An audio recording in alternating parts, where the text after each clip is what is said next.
सभी जीवों की उत्पत्ति परम पुरुष से हुई है, स्थिति भी उन्हीं में है तथा लय भी उन्हीं में होता है। जब उत्पत्ति, स्थिति तथा लय तीनों उन्हीं में है, तब तुम हमेशा उनकी गोद में हो।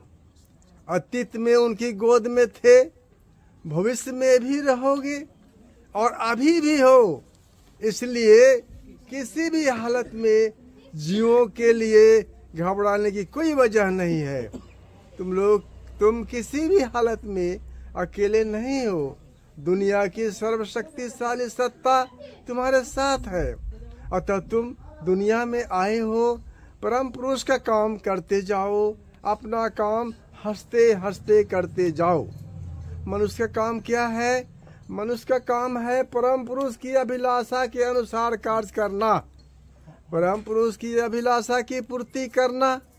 परम पुरुष इस जगत में लीला करते हैं, जैसे पिता अपने बेटे से खेलते हैं ना, वैसे ही तुम सब परम पुरुष के बेटे हो। लीला में सुख होता है, दुख होता है, किंतु तुम लोग इस नाटक में पाठ अदा करने के समान समझते हुए आगे बढ़ते जाना। प्रकृति का स्वभाव है नेचर। याद रखोगे, प्रकृति और नेचर एक ही चीज नहीं है। प्रकृति के स्वभाव को नेचर कहते हैं, प्रकृति के नेचर को नेचर कहते हैं। प्रकृति जिस पद्धति से कार्य करती है उसे नेचर कहते हैं। प्रकृति का स्वभाव है आना और जाना। जो आया है वह जाएगा, या आगच्छति स गच्छति। आज जो दुख आया है वह कुछ समय बाद चला जाएगा।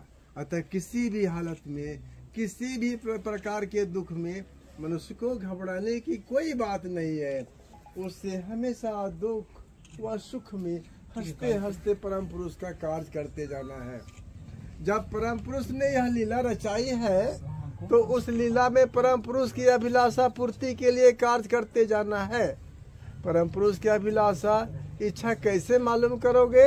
इसके लिए उनसे प्रेम करो, मोहब्बत करो। तुम जिससे प्रेम करते हो उसके दिल की बात आसानी से समझ सकते हो। परम पुरुष से प्रेम कैसे करोगे?